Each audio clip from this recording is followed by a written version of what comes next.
Welcome in economics classes.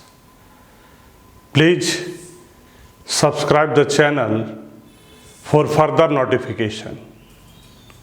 Today's topic is money supply. In an economy,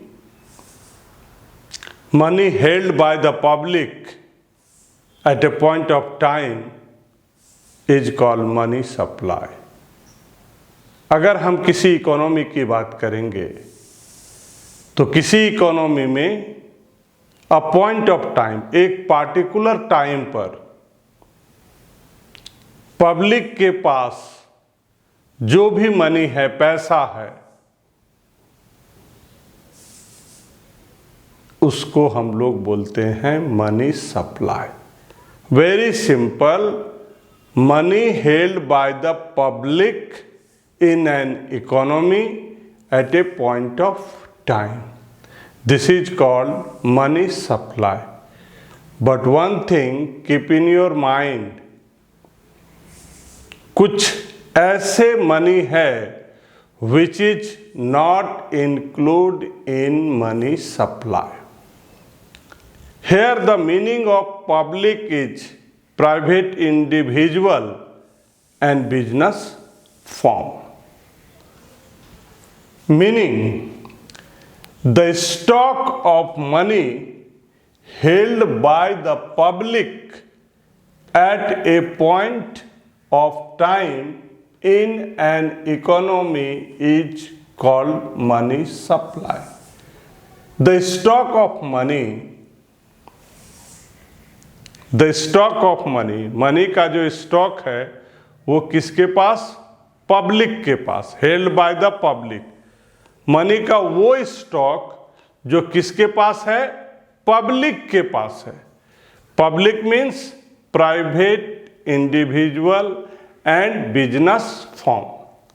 hair the meaning of public is private individual and business firm. तो private और individual business firm के पास में जो money है, उसके पास में जो मनी है,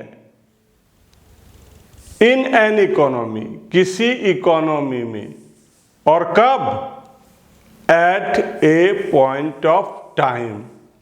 सो this is called money supply. The money supply of an economy at any point of time is the total amount of money in circulation. किसी इकोनॉमी में at a point of time जो money है उसको हम लोग बोलते हैं total amount of money in circulation. किसी इकोनॉमी में at a point of time जो मनी है, जो टोटल अमाउंट है, उसको हम लोग बोलते हैं money in circulation. Items excluded from money supply. कौन से ऐसे आइटम हैं जो मनी सप्लाई में शामिल नहीं किया जा सकता है? They are the excluded from money supply. Number one, the amount of coins and currency held by the commercial banks as their cash reserve. Commercial bank के कैश रिजर्व में जो अमाउंट ऑफ कॉइन्स है, जो currency है, उसको हम लोग money supply में इंक्लूड नहीं करते हैं. They are excluded from money supply. What are? Amount of coins and currency. कहाँ? कॉमर्शियल बैंक में as their cash reserve. Second is the stock of gold held with the central bank. और central bank के पास जो gold है, जो सोना है, उसको भी हम लोग मनी सप्लाई में इंक्लूड नहीं करते हैं. It is excluded from money supply. And number third, cash held by the government in treasury and the central bank. Government का जो कैश है वो कहाँ, सेंट्रल बैंक में या ट्रेजरी में, उसको हम मनी सप्लाई में ऐड नहीं करते हैं. It is also excluded from money supply. Components of money supply. There are two components of money supply. Number one, currency component, and second is deposit component. So there are two components of money supply. One is currency component and second is deposit component. Number one, currency component. It consists of coins and paper currency. Currency component में दो तरह के, एक coins और दूसरा paper currency. First I am going to explain to you about coins. Coins are made up of metal. ये जो coins होते हैं वो मेटल के बने होते हैं. The metallic coins are issued by the monetary authority of the country that is central bank. और ये जो मेटेलिक कॉइन्स होते हैं ये सेंट्रल बैंक जो गवर्नमेंट उस कंट्री की होती है उसके द्वारा ये बनाया जाता है, उसके परमिशन से बनाया जाता है. The metal use in coins has no significance. जिस मेटल से वो कॉइन्स बनता है उस मेटल का कोई यहाँ पर इम्पोर्टेंस नहीं है. These coins are use as token coins such since their. वो सिर्फ एक टोकन के रूप में उसका इस्तेमाल होता है. Since face value is much higher than their intrinsic value. वो जो मेटल का कॉइन्स होता है उस मेटल के वैल्यू से कॉइन्स का वैल्यू बहुत ही अधिक होता है. कॉइन्स ये किससे बनता है, मेटल से बनता है. और जो कॉइन्स का वैल्यू होता है much higher than the value of metal. जिस मेटल से वो कॉइन्स बनता है, कॉइन्स का जो फेस वैल्यू है वो much higher than the value of metal.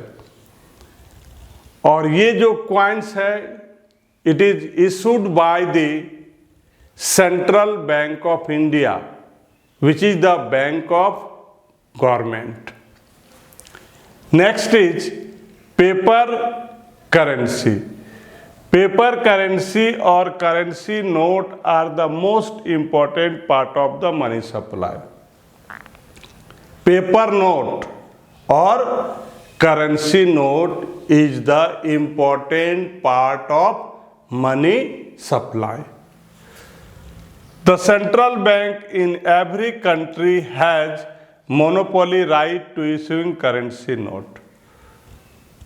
हर एक कंट्री का जो सेंट्रल बैंक होता है सिर्फ वही पेपर नोट को इशू कर सकता है. हर एक कंट्री का जो सेंट्रल बैंक होता है वही पेपर करेंसी और पेपर नोट को इशू करता है. ये किसी भी कंट्री का मोनोपोली है. Monopoly that means only having one right. सिर्फ ये अधिकार, पेपर नोट इशू करने का अधिकार सिर्फ और सिर्फ सेंट्रल बैंक को ही है, चाहे वो कोई भी कंट्री का हो. इसीलिए इसको कहा गया है monopoly right. In India, 1 rupee note is issued by the Ministry of Finance, Government of India. ये जो 1 रुपये का नोट होता है वो सेंट्रल बैंक ऑफ इंडिया के द्वारा इशू नहीं किया जाता है। किसके द्वारा किया जाता है? Ministry of finance. गवर्नमेंट का जो मिनिस्ट्री ऑफ फिनांस है उसके द्वारा 1 रुपये नोट का इशू किया जाता है। While the remaining note of higher denomination or coins are issued by reserve bank of India. Reserve bank of India, India का जो सेंट्रल बैंक है उसको हम लोग बोलते हैं reserve bank of India, and short form में उसको बोलते हैं RBI। 1 रुपये का जो नोट्स है वो मिनिस्ट्री ऑफ फिनांस जो गवर्नमेंट का है उसके द्वारा इशू किया जाता है। उसके अलावा जितने भी पेपर नोट्स हैं हायर डेनोमिनेशन के वो सेंट्रल बैंक के द्वारा इशू किया जाता है। The central bank is permitted to issue notes to any extent provided a minimum reserve in form of gold and foreign security. Central bank किसी भी नोट को इशू करती है किसके अगेंस्ट में? गोल्ड और फॉरेन सिक्योरिटीज के बगल में। सेंट्रल बैंक कोई भी पेपर नोट इशू करती है किसके अगेंस्ट में? Gold and foreign securities. Second component of money supply, deposit component or demand deposit.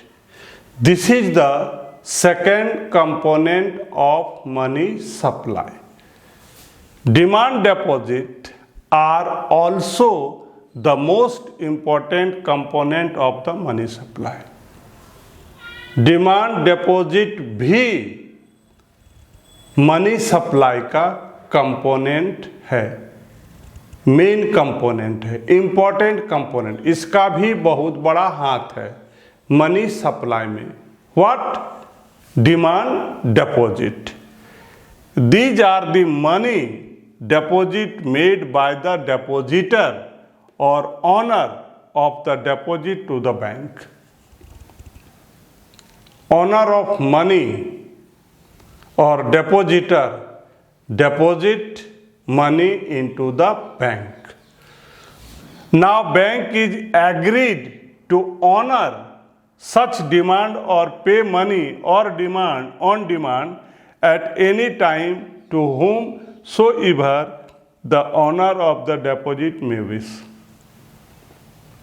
Bank के द्वारा जब डिपॉजिटर जब कभी भी इच्छा करेगा बैंक उसको पेमेंट करने के लिए एग्री है। For the purpose the people use cheque to meet financial obligation. और डिपॉजिटर चाहे तो चेक से भी इस अमाउंट को विथड्रॉ कर सकता है। Demand deposit is the second component of money supply. Depositor deposit money into the bank and the bank agree to pay them anytime whenever the depositor wish. So my dear student, today you have learned from me about the money supply and their component. Thank you.